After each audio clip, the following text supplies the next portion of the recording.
No problem. Okay. All right. Great. So, hi, Chantal. Today we have the Hi. pleasure of sitting down with musical guru and multi-selling platinum Canadian artist Chantal Kreviazuk, talking about music, inspiration, and doing good for the planet. Welcome, Chantal. It's a pleasure to meet with you again. We met at the Back to Earth skincare launch.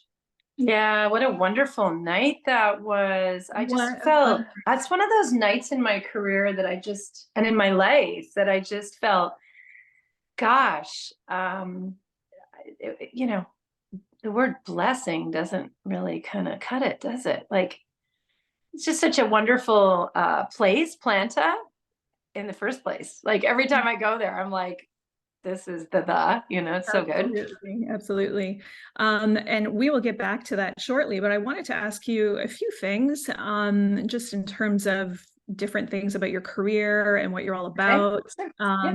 Yeah. Being a writer, your brain must be a bank of wonderful ideas and things just waiting to come out. I mean, what do you do to stay inspired? How do you stay inspired and creative?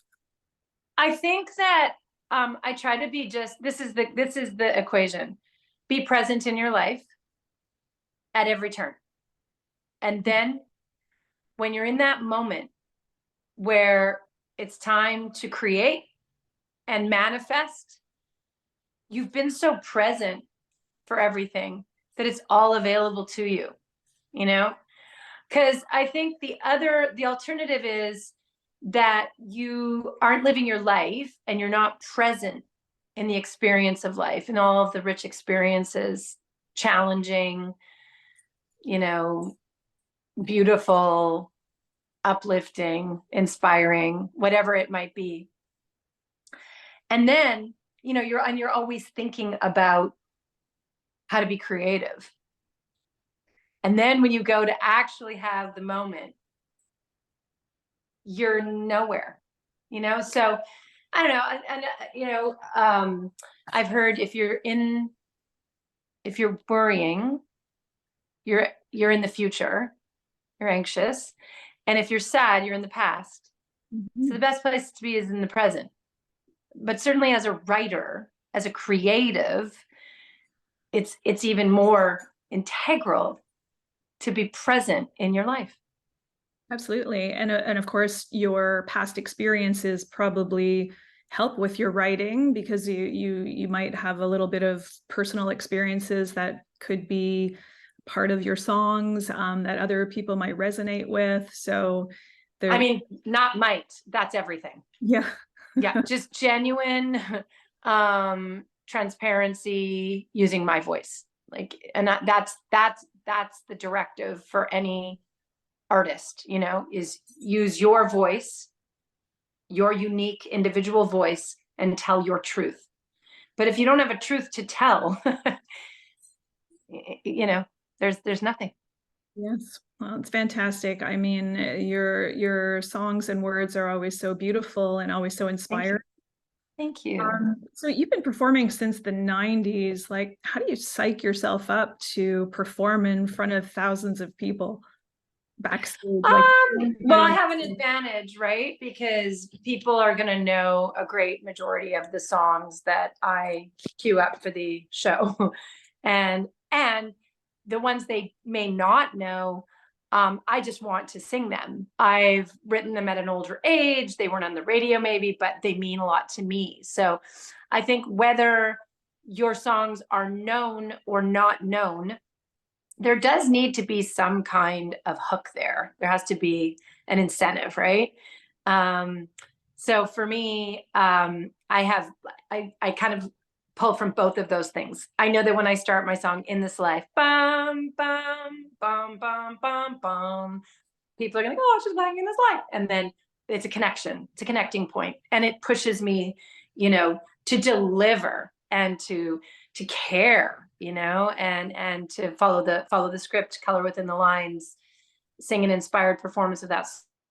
If it's a song that I've written at an older age, I'm probably a bit raging and I'm probably a bit empowered and I'm probably cathartic in this new form of me. And that is much needed so that I can survive my life. That's how I get it out. So, so it's good fun. I have this one song that says the song is called Get to You. And the second verse I start with, I'm just kidding, sort of, and I wrote the song and I thought it was really funny and poignant for women, like men are so shocked when you finally start to say what you're thinking, because you've changed so much. And so you're kind of like, just kidding, kind of, and then I wrote the song and it's really resonated with a lot of people. And then I think Jim Carrey had a show, a comedy show, and it was called like something like that. The actual show title came out and it was literally like, just kidding, sort of, or something like that. I was like,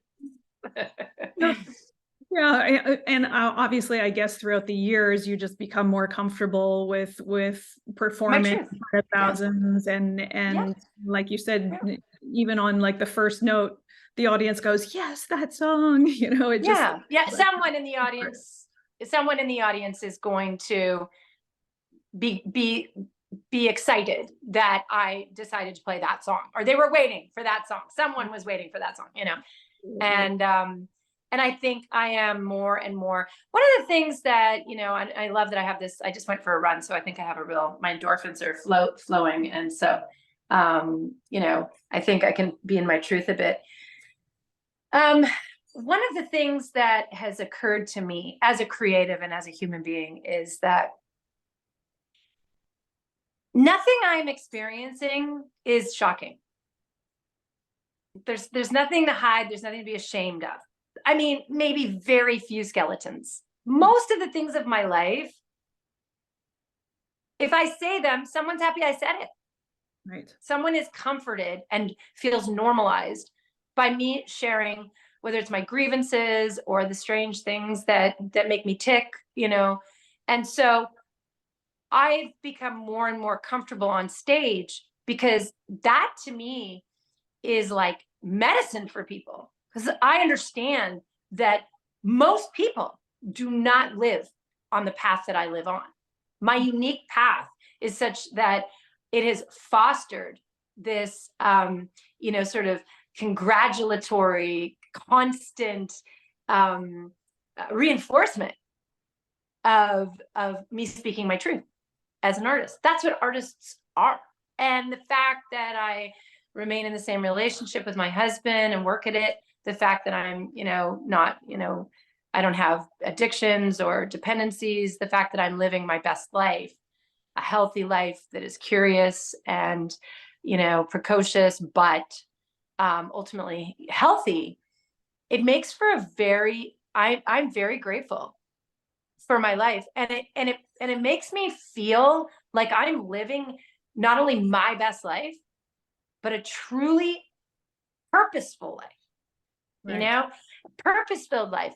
It's like some people, women, men, but women need badly other women who are willing to sit in their truth, and we have to speak for each other sometimes, and then we have to encourage each other. And so, and I see that, not just not in the arena of being a female, but maybe it's someone who is an environmentalist or is an activist, for other important issues. So I feel very, very from my path that led me to being able to comfortably sit in my truth on that stage, or in my whatever my arena is, and I feel confident that my position is quite balanced. And so I just go for it. Right. That's the stage story. That's beautiful. I guess it's all part of growing up and growing into your own skin and becoming comfortable with who you are, and your ability to present that and portray that to others. It's definitely all a part of that for sure. You took a break, was it around 7 years or so, to raise your kids? How was that for you? How was taking a break from? Well, I didn't take a break. I did not put out an album Okay. in 7 years. That was definitely not a break. Mm-hmm. What I did was I tried to create more of, I guess, a home situation where I wasn't touring or marketing myself for those 7 years, you know? So what that looked like was I was writing probably what would have been an album cycle each time, but I was giving it away to, not giving it. I was, you know, letting other people be the vessel for that music. So I had, songs with people like, Christina Aguilera or, Shakira or Britney Spears. I let them sing the songs. I was feeling like one of my favorite songs I've written is Shakira's, You Don't Care About Me. Mm-hmm. Beautiful. That's how I felt. Mm-hmm. You do not flipping care. I'm not saying I was right and my husband didn't care about me, but that's how I felt. So Shakira got it. And you know what? It works great for Shakira. Shakira just left her husband. It's probably working even better for her right now. So the perfect song for her. Yeah, so that's what was going on. My thoughts, my feelings, my development as a human being were still manifesting, but where that was, being placed was a little bit outside of my microphone, if you will.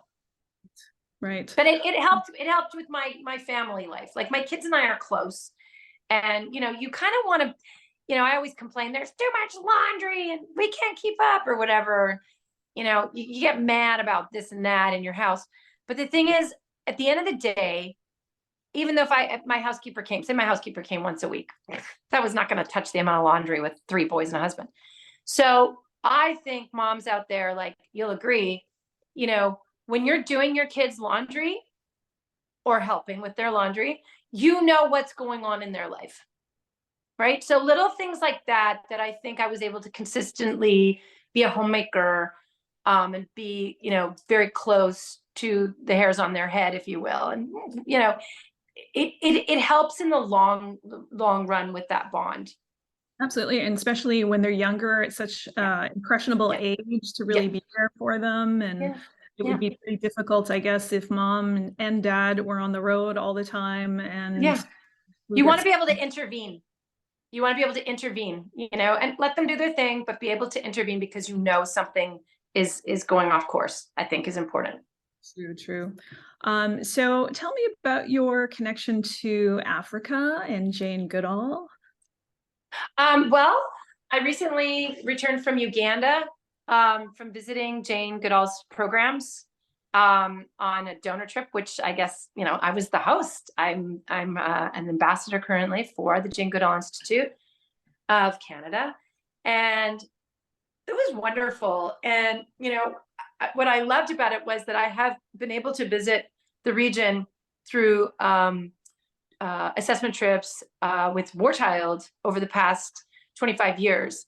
And it was incredibly validating to go as a little bit of a newbie to a different, grassroots organization in the Jane Goodall Institute, because I was able to identify where it's the same ecosystem, development aid. It's, they're partners. You could see how, whether they're working together or not, they're working together. Because there are so many cutting edge ideas that have come in the development aid world over the past many decades that have sort of created a formula for what works. And so I was able to visit programs, both, for chimps directly, but more so for the work that is being done in the communities, so that the ecosystem, so that the habitat can thrive. When I would visit those more human-based aspects of their programming, I was really struck by the consistency of the work that these incredible charities are doing. And I'm very, very, made me even more proud of like the work with War Child. And it made me really excited and confident about the work that Jane Goodall Institute is doing. It's just so much overlapping to the the thinking surrounding development and aid. And it was wonderful to see communities thriving, including the chimps, right? So the chimps are part of the community, and they have been in conflict with human beings since, around the 60s, when we first started clear cutting from the West, clear cutting for mahogany and various different trees and varieties. It really impacted the lives of chimpanzees. So it was wonderful to see where inroads are being made, bridges are being made between people and chimps, and the conflict is calming down. Right. And so I guess that gave you a whole new perspective on taking care of the planet and being more mindful and sustainable. Absolutely. Absolutely. What a wonderful springboard you just gave me. When we were there, we go in with all this like reuse, recycle. We have this like, what the word is there? It's refuse. Okay. And how does that work? Refuse. That means if it's not needed, don't do it. Just right. I wear my no necklace again. Don't buy that extra pair of shoes is what you're saying. Well, I think, look, we are who we are. We're the West, right? And we are used to this like quality of life. My question now is how can I have my cup full and feel fab and, express myself without, I like to get through the day and say, no one got hurt, no one got hurt, nothing got hurt. So I look forward on, the micro and the macro to like a circular life, more of a circular life. So, it doesn't mean not new shoes. I love new shoes, but like, how am I getting those new shoes? I have a pair of Stella McCartney shoes from forever ago. I just tried them on for an outfit the other day. I didn't end up wearing them because they're a bit of a commitment, but they're from recycled material. That's why I love that brand. I love Stella. Yeah. I mean, but by the way, she's been doing it like the longest, I think, because those shoes are old as the hills and they're fabulous to this day. I love them. That feels so good. And what's interesting is that I find myself not getting rid of things that are upcycled. Mm-hmm. Isn't that funny? My pieces that I know came from plastic bottles or something like that. It's almost like, oh, don't throw out the rag and bone. Don't throw out the erdem. Never get rid of. And it's going to come back again. How many times have you thrown something out and thought, oh, I wish I didn't do that. I'm totally, and it does not, it no longer affects me. That's another thing about this age that I love. Does it look good? Does it feel good? Is it expressive? Like, does it fit the event? Does it, these are the things now. I'm like, I'm wearing this dress. I can't remember who designed this dress. This is I think it's by Neela. No, it's by Ulla Johnson. I love Ulla Johnson. And like, it's old. It's very old. I think it might be 8 years old. Right. I guess love it. Point too, where it's not, you just become more classic and less trendy throwaway as we get older too. Yeah. And I'm excited about, really really powerful people coming into the awareness, getting the education, and then doing something with it, because there's no bad people, it's bad leadership, and if the governments and regulators are not going to enforce that we stop clear cutting, and if they're not going to enforce that, we stop wasting water or whatever it is, then people in positions of leadership need to turn around and go, okay, how can I continue to do what I do and provide the joy and need being met without anyone getting hurt? Like that's your responsibility. I mean, how long have we heard this saying, with great power, comes great responsibility? How long have we heard it? Absolutely. And it sounds like the way you're speaking, you really take care of yourself, like you care about your health and your nutrition and, what you put on your skin. Like it sounds like that's kind of your motto. Yeah. I mean, I don't want to put something on my skin unless like I kind of have to, and then B, by the way, beautiful. Oh, thank you so much. Thank you. I have a little more sun right now, so I'm less inclined to put makeup on and everything. Like I've been traveling and found myself out in the beating sun a little bit here and there. We got stuck on a boat the other day. Our anchor got stuck in a tree with friends. So literally I was like out there like cooking for 2 hours. I was like, well, this is the moment. But yeah, I don't want to do anything on my skin unless I have to. And I want to be really cautious as well of what I ingest. I have this frustration. I have a sodium deficiency. So like I drink so much water because I travel a lot and I sing. So I take very good care to be very hydrated. We reduce 80% of human beings are dehydrated. Yeah, I believe it. And we now know that hydration contributes to reducing sickness. Mm-hmm. So if you want to think about ourselves, I like to think about the whole planet, everything on the planet, us, any plant, any tiny thing, any big thing, it's all living. And it all needs to be hydrated in order to flourish. Well, our organs are like that as well. And we reduce disease when we're hydrated. So now I've been so obsessed with hydration for so long that now I have a sodium deficiency because I have water just going through me. So I'm trying to be much better about like my vitamins and my salt intake and all that stuff.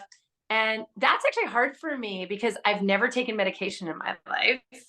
And I'm not a big like supplement girl, but I'm on a really good, a good little regimen right now that has magnesium and I'm taking consistently doing omegas and B and D, and I'm on a probiotic. And so like, I'm trying to be, a little bit more proactive in that way, but mostly I like to eat vegetables and be as vegan as possible.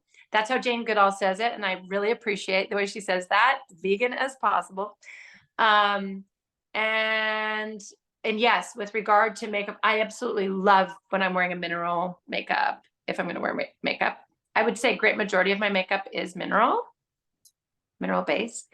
And of course I love Back to Earth because it's all natural, all organic.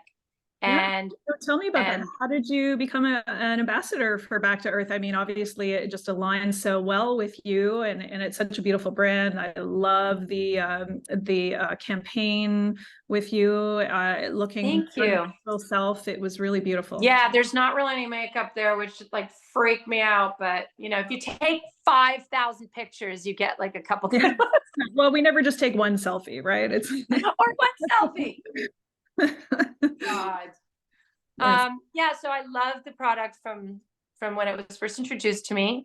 And so when I was asked to be an ambassador for the Glow campaign, I was absolutely thrilled.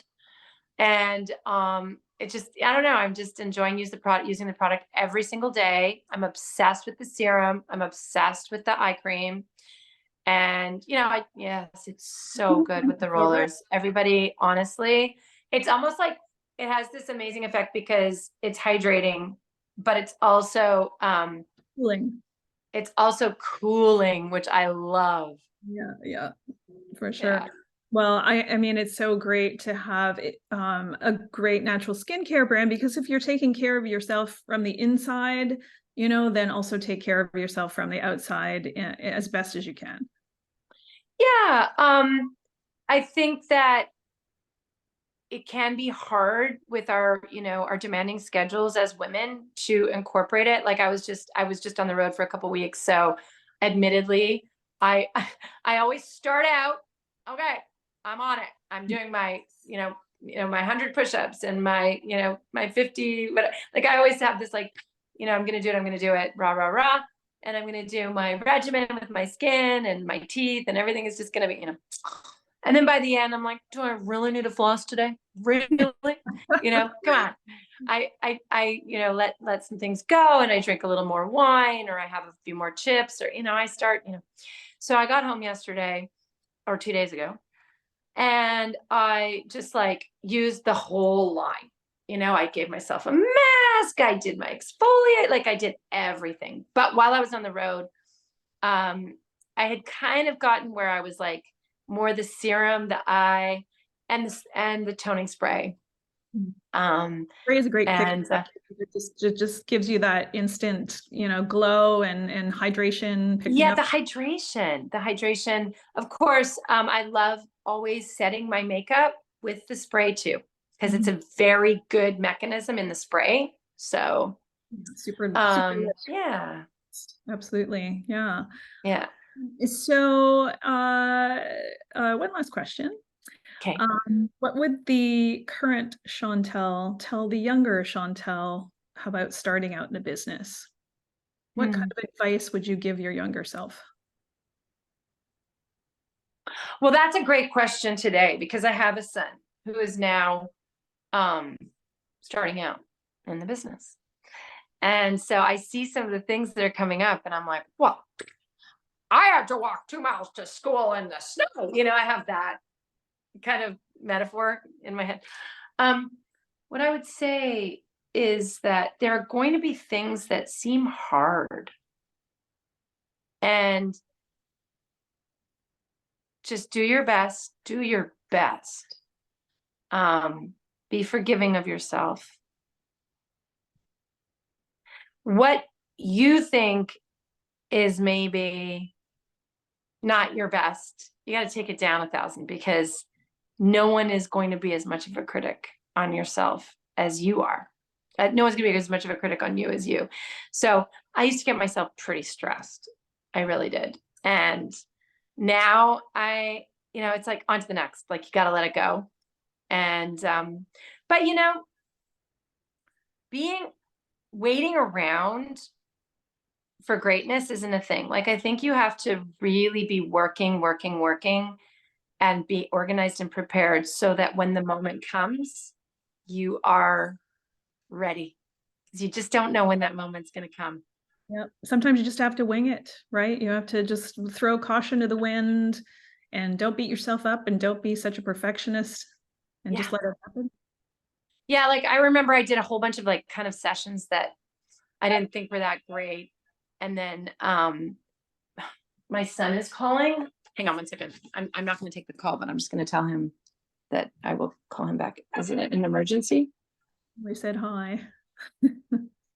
Oh, I guess I know what he's asking about. Okay. I just told him the answer. Okay. So I had a bunch of like kind of crappy sessions, and then I bumped into Drake, and I like right there and then we decided we would leave this party and go work. And I remember I wrote Over My Dead Body and in that session, and it went really, really well. And then I came home and I said to my husband, man, I'm so glad I had all those bad sessions that were hard, because they prepared me for that session. I would not have been at a level that day and ready to go and deliver something if I wasn't a well-oiled machine in that moment. So it's like, just keep going, man. Like, don't stop. I think a lot of people are like, why would I go work for $15 an hour, $20 an hour? It's such a waste. It's like, is it though? I don't know about that. Always a lesson to be learned in everything. I think so. I think you got to show up for your life and just keep putting one foot in front of the other and try and wait for it to come back. A harvest takes 4 to 7 years. Good analogy. So like, if you do nothing got planted. That's right. And you're so active in so many different things, and as we get older and have all these different life experiences, there's different things matter to us. We just get to a different level of how we want to give back and show up in our lives. Well, and I was going to say, the more things that you say yes to, the more skill set you have, and people begin to really hear you, that you understand a topic or an issue, or just that you might have the expertise in an area. Because like, if it's not you, who is it? There's not another me. There isn't. There's not another you. No one's special, but certainly one of the best lessons I learned when I was in Africa is that we are all individual. They describe chimps as individual. They are. Right. We're all unique in our own way, yet we Absolutely. all have this commonality of Absolutely. what we do here on the planet. It is true. And so all of our perspectives are super valuable and meaningful. And so I think, you know, if I'm to accredit myself with one thing, it was that I wasn't scared to say, yeah, and try stuff and learn, you know. I'm not a rocket scientist. I mean, I definitely got an education that propelled me to wanting a life of learning. Mhm. Right. But I don't really think there's anything like that people can't learn. That you don't have to be a rocket scientist to ask questions and learn about something new. And like I said, you know, when I was in Africa recently, I was amazed at how much I had been learning. It kind of all came to a head going with the new unique charity. I was like, oh my gosh, I know that. Or like I was, believe it or not, I found myself correcting a few things. Oh, Yeah, because I was like I was the older one in the room, right. you know, and knew something that younger people did not know. And that's, I feel very honored by that, to be like the matriarch a bit now, you know. It's exciting. Because I mean, like if I knew something 10 or 15 years ago, I was like, okay, now I just it sounds rude or I sound disrespectful. But it's like now I'm you know, I'm that lady. And that's amazing. It makes me so happy that I stuck in, you know. Totally. You know, your curiosity, your Yeah. your talents, your confidence, all those things make you who you are. Who And I am. you've been able to transform that into your music and your craft and all these great things that you're being an ambassador for the good of the planet and your health. And that's just a really great way to be. You've done a fantastic job. Well, I don't know if my 19-year-old feels the same, but about me. But that sounded fantastic. No, I'm just kidding. You know, yeah, I think at the end of the day, it's a great pot of soup that I'm cooking, and you know, every day we see where we can pivot and get better.